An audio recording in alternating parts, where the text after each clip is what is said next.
We're back with another episode of Cooking with Chef Nik. Today I am fresh off of a full day juice cleanse and I am about to replenish my body with this here good meal. So we are going to make a slow cooker baked potato, pan-seared New York strip, and we're going to make us some Mexican corn. So stay tuned.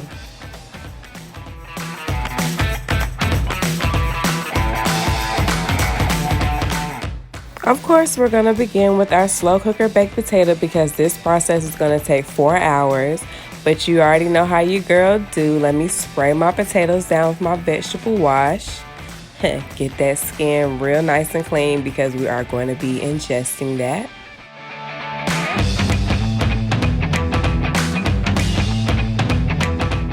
So after about a minute or two, you're going to go ahead and rinse the vegetable wash off. And of course for the video I'm only using one hand, but off camera I did go back and use both hands to scrub a dub these potatoes. They are grown in dirt, so you want to make sure you get as much dirt off as possible.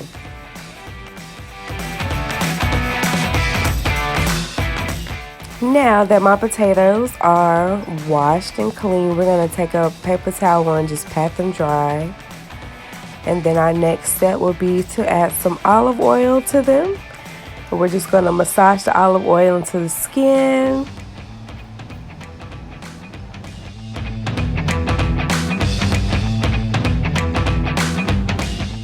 Alright, now it's time to prepare them to put into the slow cooker. So now I'm going to take this fork and we are just going to stab holes all over them. I'm not really sure why people do this, but I guess it's to allow the potato and the inside to breathe as it's being steamed. So I'm going to cover my skin with this sea salt. And I typically like to use coarse sea salt, but this is all I had at the moment, so that's what we're going to use. Alright, so I take my aluminum foil and I like to kind of fold it into like a steamboat. Kind of similar to rolling a burrito. Alright, next we are going to repeat this process with the next baked potato. We're just going to stab holes all over it. Then we're going to sprinkle some sea salt and then wrap it into the foil boat like I did the other one.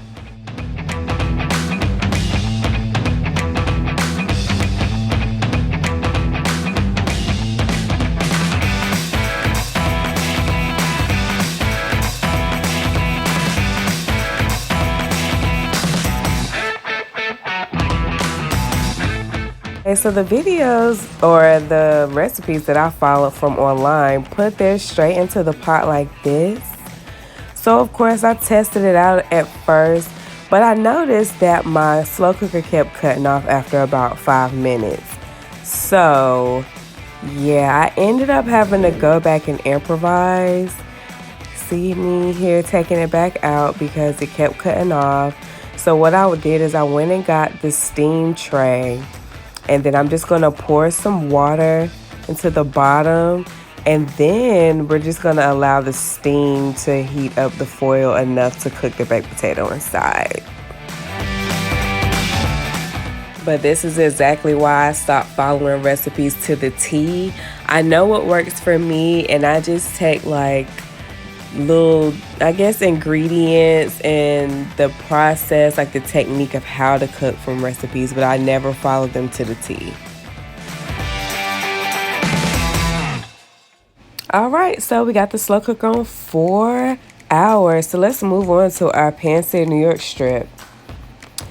So they say that you're not supposed to wash beef or meat when you buy it, but for some reason, this dye just really bothers me. I really don't like all of the red dramatics that they add to the meat. So I'm going to go ahead and rinse that off, okay? Now, you see me put it on this tray because I'm going to allow it to rest. Alright, so let's check on our baked potatoes really quick just to make sure that this process is actually working. Ooh, that bad baby was hot. I had to go and get the stand so I could use both hands, you dig?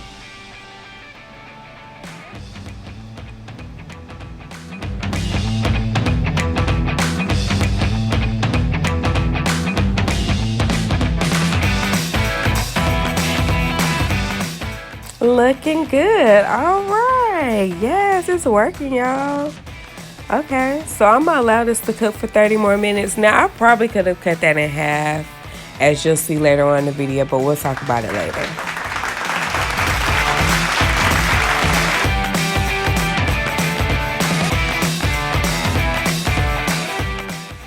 All right, so now pat your steaks down with a clean paper towel just to absorb some of the moisture or excess moisture on the outside. We are pan-searing, so we don't need this water to interfere with the sear. Okay, now that we have that dried out, we're going to season it. I love this seasoning, but I could not find any more, so I'm going to have to improvise today and use black pepper, garlic powder, onion powder, and some sea salt, okay?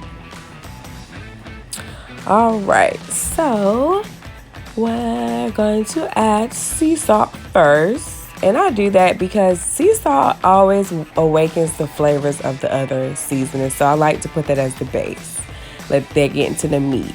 Okay, so then we're going to add the onion powder. Then next we're going to add a little garlic powder. Sprinkle, sprinkle, sprinkle. Sprinkle, sprinkle. Oh, check it out. So, how do you like my carnelian healing bracelet? Make sure you go to RayellasLovesYou.com and check out our healing bracelets. This is the stone of abundance and prosperity, and I have it on my left hand, so I am absorbing that energy.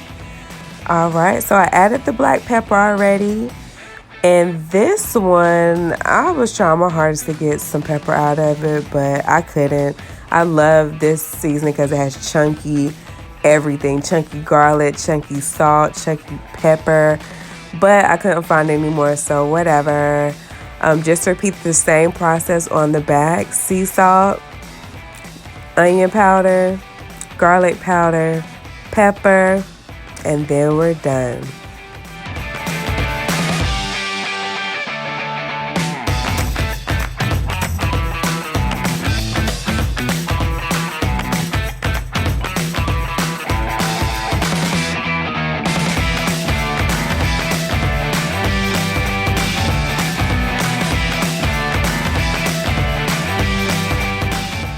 So typically I would add this chunky seasoning to the fat of the steak, but since I don't have any, we're gonna have to use my good old Tony's Creole seasoning, honey. So what I like to do is I just sprinkle the seasoning salt in my hand, and then I go along the side to kind of rub it and pack it. That way I can evenly distribute it and also make sure that it gets into the fat really, really good.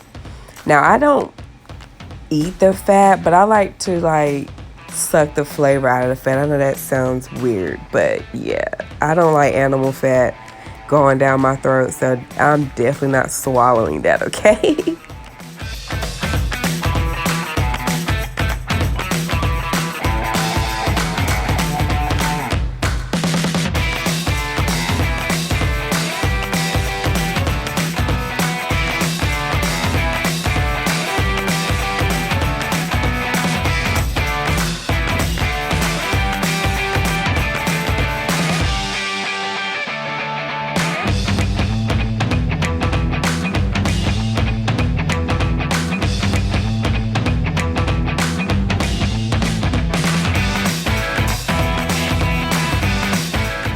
So at the end of our pan-sear, we are going to add this garlic and herb butter to the top of our steak, and that's going to add the moisture back into it.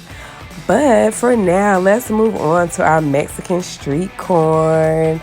So I got this, I don't know how to say it. I think it's Cojita Cheese. I had some from when I was making tacos, so we're definitely going to sprinkle this as our topping. But it's basically going to be butter, mayonnaise, and Cojita cheese for me. But a lot of people add other things like cilantro and chili pepper. So these were beautifully packaged, but I am going to spray them down and just give them one more rinse just in case, because I don't know what this vegetable has been through, and I want to make sure that it's as clean as possible. Now, I am going to keep the husk But I'm going to remove all those nasty stringy things. I don't know what they're called, but we're going to remove that because I hate biting into that when I'm trying to get good into my corn.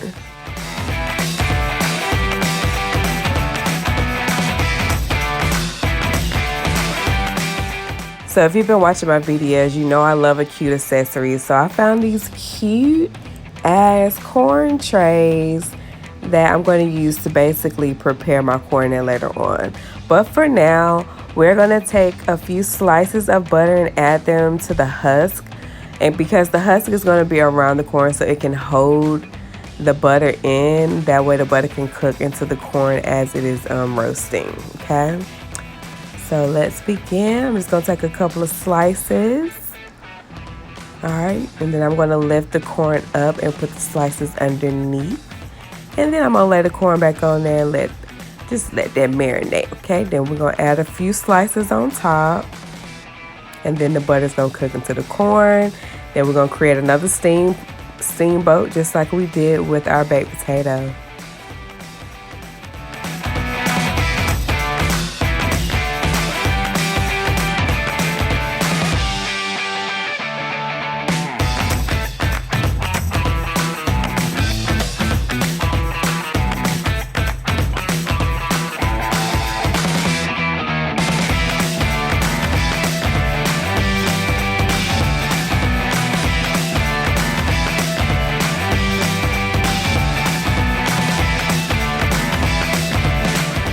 Corn is now ready to be put in the oven. I have it set on 400 and we are going to allow this to steam or roast for 15 minutes. I almost said 400 minutes, but for 15 minutes.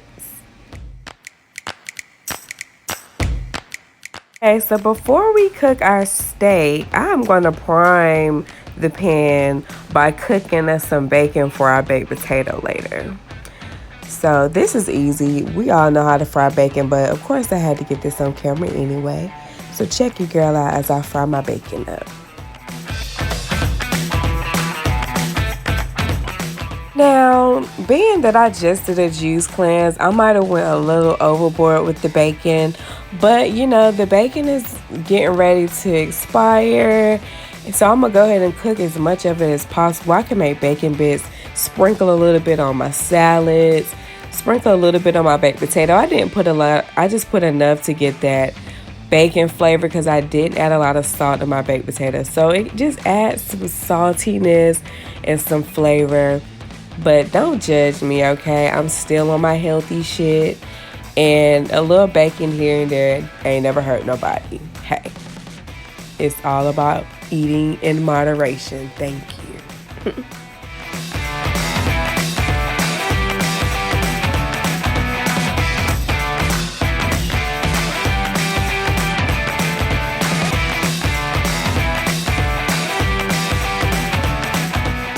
Okay, so the bacon is now done. Now kids, do not try this at home. Just simply pour the bacon grease out. But I'm going to be extra and just absorb some of the bacon grease into this paper towel because I do want to use some of the grease to prime the pan. Now normally I would have just poured this out and just used olive oil, but today I was like, I want to use bacon grease and see how that comes out. All right, so now it's time to add our steak so that we can pan sear. Yay, yay, yay, yay. So pretty, so sexy.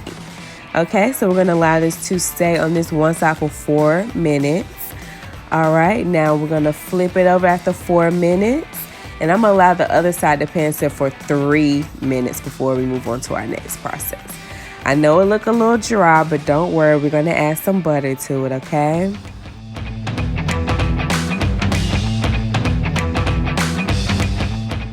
So I allowed my butter to sit out and get room temperature so it'll be real easy to go ahead and slice and get on here while it is still searing because we don't want the other side to overcook. I went ahead and put a little bit in the pan just to kind of loosen it up and get some of that fat up in that butter. I sound so greedy. But yeah, so now we're just going to cover it and allow the butter to soak into the meat. Woo, look at that. Yes. So I guess I should have added a little bit more butter so I could have more to return and pour on top of the steak, but that's okay.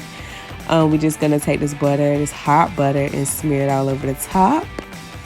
Okay, and that baby is ready to come out.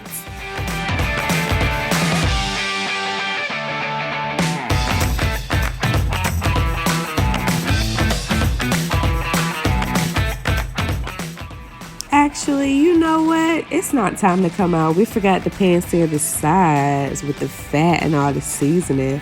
So let's go ahead and bring the steaks back. And then we are going to make sure that we get the sides nice and pan-seared as well, okay? So we can cook that seasoning into the fat, activate them flavors, okay?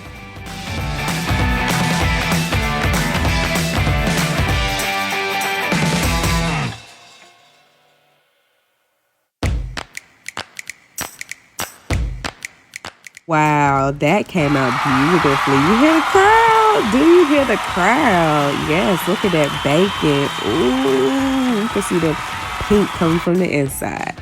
All right, now let's go ahead and dress our corn so we can eat this beautiful ass steak, baby. So here you will see me crumbling up the Cojita cheese, which is really simple. Just rub it between your fingers. It's very crumbly, and I think it's because it's super salty. So it makes it very crumbly. All right, we're just gonna get it into a crumble so that I can just simply sprinkle it over the over the mayonnaise later on.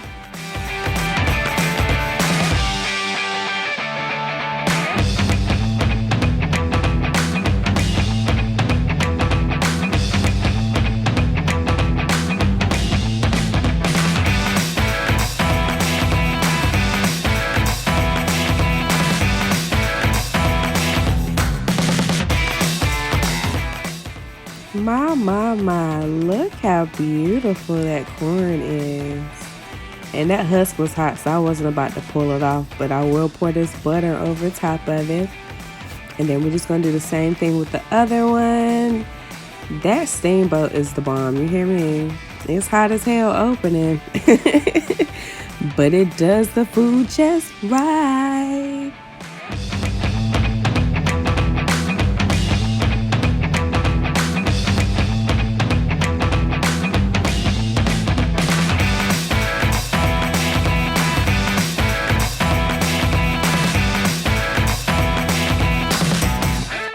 All right, so now we're just gonna add some mayonnaise to our corn. Now I know at first a couple of people might be like, ugh, no, don't do that. That's disgusting.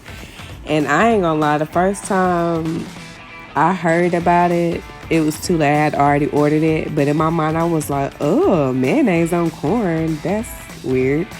But when I tell you, first off, you have to realize that mayonnaise is just fat. It's just eggs and oil whipped together. It's the same as butter. So it's absolutely delicious on corn. Then you sprinkle the cheese on it. It actually gives you the flavor of cream corn. So if you, ooh, look how beautiful that is. If you like cream corn, you'll love this. Now, don't laugh, y'all. I try to do the old trick where you push on the sides and it like bursts the middle.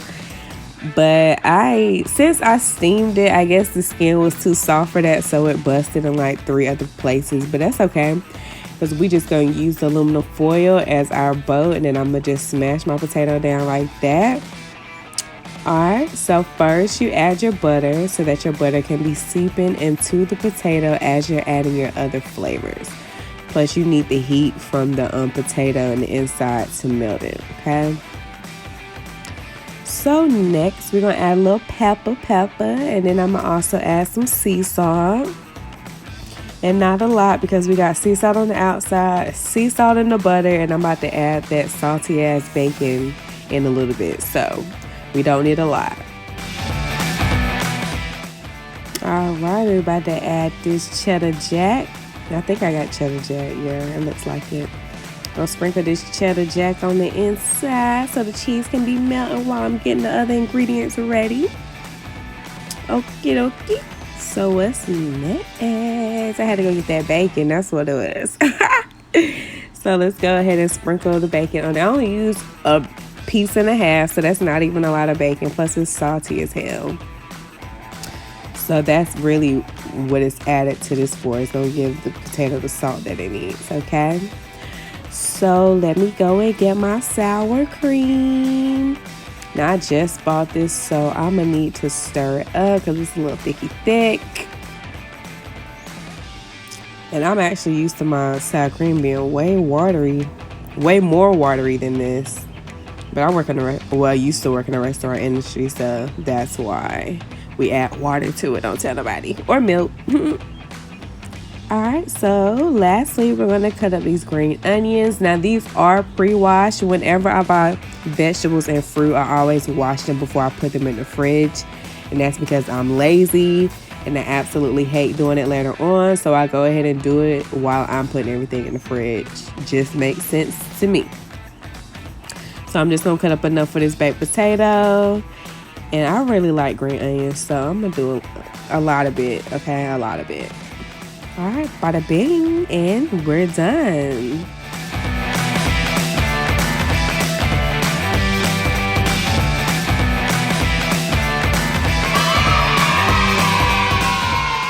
It's time to eat, baby. Yeah, thank you so much for watching. I hope you enjoyed this. See you later.